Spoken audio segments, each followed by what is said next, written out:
모든 영상에 소개하는 내용들은 각자의 판단에 맡깁니다. 리 에이스 채널은 항상 모든 영상에 있어서 유료로 하는 것들은 신중하게 결정하시는 것이라고 말씀드립니다. 아울러 무료로 하는 것들 역시 각자의 판단으로 선택해서 결정하시는 점이라는 것을 강조드립니다.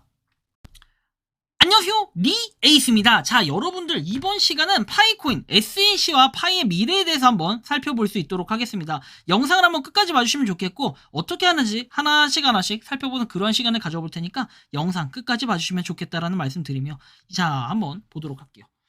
자, 일단은 이 파이코인 정말 중요한 이유, 과연 여러분들은 무엇이라고 생각하십니까? 저 같은 경우에는 이 파이코인은 미래에 우리 돈이 될 수 있다. 정말 크게 봤을 때 그냥 돈이에요, 돈. 돈덩어리라 여러분들 파이코인 열심히 모으고 하는 거 아니겠습니까? 저 역시도 마찬가지로 파이코인이 돈덩어리라고 생각하기 때문에 열심히 모으는 겁니다. 하나씩 한번 살펴보면, 자, SEC 미 증권위원회가 리플을 비롯해서 현재 가상화폐를 증권으로 분류하고, 그리고 분류하려고 규제하는 상황과 소송전이 이루어지는 이런 많은 것들이라고 아시라 생각한다. 짧게 요약하면 가상화폐가 상품으로 인정을 받느냐, 증권으로 분류되느냐 싸움이라 할 수 있습니다. 후자로 판명돼서 결국 가상화폐가 증권으로 간주가 되면 이렇게 상당한 수준의 규제를 받게 된다. 이는 탈중앙화를 꿈꾸는 가상화폐의 원래 취지와도 어긋나게 되며 결국 가치 폭락의 지름길로 이어진다. 규제로 인해 상당수의 코인들, 거래소의 존폐와 운명이 좌지우지 될 수 있기에 이는 암호화폐의 가장 큰 걸림돌로 남아있다. 따라서 이것은 파이 네트워크의 미래와도 직결되는 문제이기에 해당 포스팅 시리즈를 시작하는 이유가 됩니다. 과연 파이가 SEC의 소나기에서 벗어날 수 있는지에 대해서 말이다. 자, 또한 이 포스팅은 폐쇄형 메인넷에서의 왜 법정화폐 거래 금지 등의 애매한 규정으로 많은 인들을 혼란스럽게 했는지에 대해서 해명이 될 수도 있을 것이다 라는 이러한 내용도 나와 있습니다. 다음을 보면은, 자, 미국 증권거래위원회로부터 이렇게 US Securities and Exchange Commission의 약자다 해서 바로 이게 SEC에 대한 내용이고, 하위 테스트라고 해서 하위 테스트, 하위 이게 아니라, 자, 하위 테스트라고 해서 증권 판매 여부를 결정하는 데 널리 사용하고 있다. 대법원에서 4가지 기준에 해당될 경우 투자로 간주해서 증권법을 적용하도록 하는 테스트라고 얘기를 하는데요. 아, 본 정보 같은 경우에는 여기 나오는 것처럼 시크릿파이 캔리님의 채널에 가면은 여러분들이 확인할 수가 있는 내용들인 거 참고하시면 좋겠고요. 한번 하나씩 보도록 하죠. 자, 자금 투자가 이루어졌다라고 돼 있죠. 현금뿐 아니라 현금과 동일한 가치를 갖는 수표, 유가증권, 금 등을 포함을 한다. 돈으로 비트코인이나 이더리움 등 암호화폐를 구매한 뒤 암호화폐를 구매한 경우에도 돈을 투자한 것으로 본다. 개인의 노동력이나 정신력 기여 등은 돈이 아니므로 투자로 보지 않는다. 두 번째, 그 자금이 공동사업에 투자됨 해서 다수의 사람들이 투자한 돈은 공동기업에 속해야 됩니다. 공동기업은 재단법인, 사단법인, 개발회사, 개발팀이 될 수 있다. 투자자들이 독립적으로 투자해야 되는 경우는 해당되지 않는다.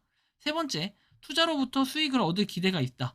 자신이 투자한 돈으로부터 일정한 수익을 얻을 수 있을 것이라는 기대가 있어야 되고, 수익에 대한 기대가 없이 단순히 돈을 건네준 것은 기부 증여에 해당하므로 투자로 보지 않는다. 수익이 발기인 또는 제3자의 노력으로부터 나온다. 수익은 자기 자신의 노력의 대가가 아니라 돈을 모은 발기인이나 제3자의 노력의 결과로 나와야 된다. 자신의 노력의 결과로 수익을 얻는 경우는 투자로 보지 않는다라는 이런 내용도 있습니다. 니콜라스 씨가 뭐 얘기했던 이런 내용들이 쭉 있는데, SEC에 대한 내용들 보시면은 뭐 이렇게 여러 가지로 SEC에 대한 언급들이 종종 나와 있는 모습들을 볼 수 있습니다. 코어팀의 크립토깅 씨도 마찬가지고요. 그 다음에 아까 니콜라스 씨도 마찬가지로 이렇게 되어 있는 내용들을 볼 때, 자, 보시면 20년 12월 10일 SEC 규제 걱정에 대해서는 니콜라스 씨가 이렇게 답변을 합니다. 파이는 어떤 개척자에게도 돈을 요구한 적이 없다. 그리고 유틸리티에 집중을 하고 있다. 증권이 아니기에 SEC도 필요 없다라고 얘기합니다. 그리고 2022년 12월에 비공개 AMA에서는 ICO, 자금 모금 미실행을 했다라고 해서 총띠아오 씨가 저희는 처음부터 백서나 긴 로드맵에 의존해서 자금을 모금하거나 ICO를 진행하는 모델을 사용해 본 적이 없다. 하지만 커뮤니티가 무엇을 예상해야 하는지 알고 준비하여 참여하고 기여할 수 있도록 하는 것은 의미를 잘 알고 있다라는 내용으로 얘기도 하죠. 자, 그리고 SEC의 가상화폐 규제, 증권 여부에 대해서는 이렇게 얘기합니다. SEC 의장 게리 겐슬러는 암호화폐는 모두 사기라고 말한다. 최근 SEC가 코인베이스와 바이낸스를 증권 운영 및 거래 혐의로 고발한 것에 대한 코어팀의 입장은 무엇이냐, 코어팀이 역할을 했거나 할 예정이냐 했더니, 자, 크립토깅 씨가 SEC의 최근 조치에 대해 드릴 말씀이 없다라는 내용도 얘기합니다. 자, 그리고 크립토킹스는 추가적으로 이렇게 얘기를 하는데요. SEC의 최근 조치에 대해 드릴 말씀이 없다고 하면서 개발자, 이미 비트코인을 제외한 모든 암호화폐를 사기로 낙인 찍은 상황에서 코어팀과 파이 네트워크가 어떻게 SEC의 모든 규정을 준수할 수 있을까요? 그리고 SEC 의장이 모든 암호화폐를 스캠으로 분류하고 불렀을 때 코어팀은 파이가 스캠이 아니라고 어떤 확신을 줄 수 있나요? SEC는 아직 준수할 수 있는 규정을 만들지 않았으며 대신 암호화폐에 적용되지 않은 오래된 규정을 적용하고 집행 조치와 소송을 통해 업계의 일을 강제하려고 하고 있다. 우리 법무팀은 현재 진행 중인 변경사항을 인지하고 있으며 필요에 따라 조정할 예정이다. 자, 개발자는 제 질문의 요점은 SEC가 어떻게 됩니까? 자, SEC가 파이를 증권으로 분류할 것이냐는 이런 질문이고 이거에 따라 파이가 증권이 아니라는 보장은 무엇이냐? 게리 겐슬러는 이미 모든 암호화폐를 사기꾼과 사기라고 불렀고 그리고 파이도 포함이 되어 있으며 SEC는 암호화폐 채택을 막기 위해 할 수 있는 이런 모든 것을 하고 있다라고 얘기도 합니다. 파이가 다른 암호화폐와 같지 않고 독특하다고 항상 말하는데 다른 암호화폐와 다를 것이라고 개척자들에게 어떤 확신을 줄 수 있을까요? SEC가 어떤 생각을 하고 있는지 어떤 조치를 취할지 알 수 없기 때문에 추측하거나 언급할 수 없는 이런 상황이라는 거. 그리고 at $1 KYC 뭐 CT 해가지고 코어팀 would need spare more 뭐땐 이렇게 나와 있는데 영어로 또 나와 있는 내용들은 여기 또 정리된 내용들이 있어요. 작년 7월에도 대화 내용이 나와 있었고요. 좀 더 보면은 가격에 대해 언급 및 개입할 수 없다라고 해서 하위 테스트 통과 위험이라고 되어 있죠. KYC 비용을 개척자에게 요구할 수 없는 이유는 KYC 비용을 요티 같은 타사에게 지불해야 된다는 논리에 대해 KYC당 1달러로 30만 달러 이상의 여유가 필요하다. 가능성은 없다. 검증을 받고 싶어하는 개척자들이 코어팀이 아닌 곳에 1달러를 지불할 것이라고 암시하는 것은 미친 것일 뿐이다. 자, 이 아이디어는 여러 번 논의된 바 있고 코어팀은 SEC 때문에 KYC 비용을 요구할 수 없고 요티는 사람들에게 인보이스를 청구하지 않는다라는 내용이 나옵니다. 그래서 코어팀이 가격을 공표할 수 없는 한 가지 이유는 저는 파이 가격에 대해 이야기하는 것을 좋아하지 않는다. 왜냐하면 코어팀이 아니기 때문에 우리가 가격을 제공하도록 허용합시다. 메가모더는 이렇게 얘기합니다. 자, 법적으로 코어팀은 어떤 가격도 말할 수가 없다. 그것은 미국 법에 위배된다고 나오고 하지만 1파이당 3.14달러로 시작한다고 믿으세요. 그것은 전혀 말이 되지 않는다. 고정된 숫자로 공급과 수요를 맞출 수 없다. 하지만 그것이 당신의 의견이라면 충분히 온당하다. 코어팀이 가격을 공공연히 말한다면 그것은 증권에 속한다. 메가모더. 자, 수십억 단위의 파이를 보유하고 있는 코어팀이 가격을 공표할 수 없다. 프로젝트는 즉시 무너질 것이다. 얘기도 하고요.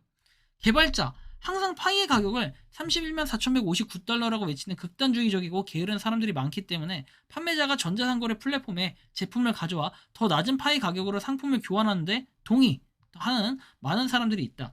당시 저속하고 무지한 말로 상인을 공격하는 일련의 급진적인 개척자들이 나타나 있다. 그래서 이 코어팀은 이 현상에 대한 해결책이 있냐? 그리고 개척자들 간의 전쟁은 대부분 어떻게 돼요? 파이의 가격에 대한 생각이 다르기 때문에 발생을 한다라고 얘기하죠. 저희는 폐쇄된 메인넷에서 파이의 가격을 결정하는 마켓플레이스를 지원하지 않는다라고 얘기도 합니다. 그래서 이 기간 동안 파이를 어떻게 해요? 아이템으로 교환하는 것은 개척자들에게 맡겨야 된다라는 얘기도 합니다. 자, 지금이 바로 GCV에 대해 설명하고 명확히 할 수 있는 기회라고 생각을 한다. 저희는 파이의 가격에 대해 언급할 수 없고 개척자들은 자신의 가격을 자유롭게 만들 수 있다. 코어팀은 합의란 용어를 용인하고 퍼뜨린다. 그래서 파이에 대한 자신만의 가치를 자유롭게 가질 수 있다. 1파이가 31만 4,159달러라고 말하는 것이 맞지도 틀리지도 않다는 것이냐. 가격에 대해 저희는 의견이 없다. 이게 바로 코어팀의 명확한 의견이라는 겁니다. 자, 뭐 의견과 관련한 내용들이 있고 그 다음에 뭐 영어로 또 돼 있는데 이런 내용들을 한번 쭉 살펴보면 되는 건데 어째 뒤에 한글로 내용이 나오기 때문에 이런 대화 내용들이 과거에 있었다 정도 우리가 이해를 하시면 되고 2023년 3월 15일에 이런 내용이 나옵니다. 현 경제 문제 미 은행 파산을 두고 오픈 메인넷에 대해 제 생각에 이것은 시기적에 불과하다. 또한 제 생각에는 파이가 오픈 메인넷을 위한 준비가 되어 있다고 해도 아직은 때가 아니다. 더 많은 은행이 실패하고 암호화폐 거래소가 실패할 것이다. 내용이 나오죠. 제 생각에 이것은 시작이 불과하고 그리고 더 많은 은행이 실패하고 암호화폐 거래소가 실패할 것이다. 그 다음 자오창펑이 얼마나 많은 시간을 가질지 기다리고 있어요. 무슨 말인지 알아듣는데 몇 초 걸렸다. 그리고 확실히 감옥에 갈 거다. GOTM은 기존 거래소나 코인들이 압박을 받고 상장 폐지를 당하는 것이 오히려 파이 네트워크를 상대적으로 드높이는 이런 현상으로 보고 있는 것이다 라고 해석을 하고 있고요. 자, 보면은 자, 코어팀이 파이 네트워크를 출시 이후에 파이의 금전적 가치가 빵이라고 주장하는 데는 그럴 만한 이유가 있다. 하위 테스트에 이렇게 따르면 파이의 가격을 책정하려는 것은 사람들의 투자를 유도하는 것으로 간주되며 결과적으로 파이는 SEC에 대해 증권으로 규제될 수 있다.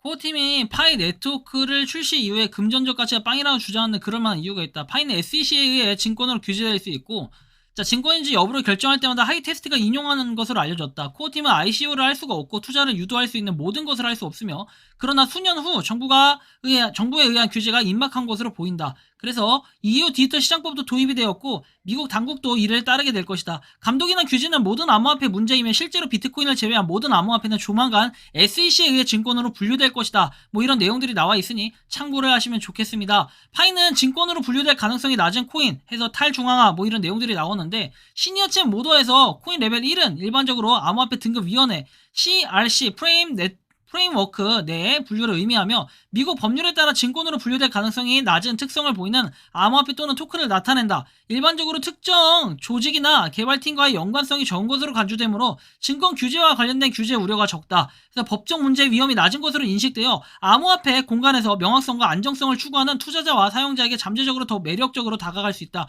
파이가 그런 코인이다 라는 내용이니까 참고를 하시면 좋겠다라는 말씀을 드립니다. 결론적으로 니콜라스 씨는 이렇게 얘기를 했습니다. 파이는 어떤 개척자에게도 돈을 요구한 것이 없고 유틸리티에 집중하고 있습니다. 증권이 아니기에 SEC도 필요 없다라고 얘기를 하죠. 결국에는 파이코인은 무적 모드다 라는 이런 결론이 나오는데, 어쨌든 좀 참고를 하시면 좋겠다라는 이런 말씀까지 드리면서 이번 영상은 여기서 마치는 걸로 하겠습니다. 도움이 되셨다면 구독과 좋아요, 알림 설정 부탁드리겠습니다. 파이를 채굴 하시는 많은 분들, 그리고 파이코인 생태계를 노력하시는 모든 파이어니어분들, 오늘도 파이팅 하시기 바랍니다.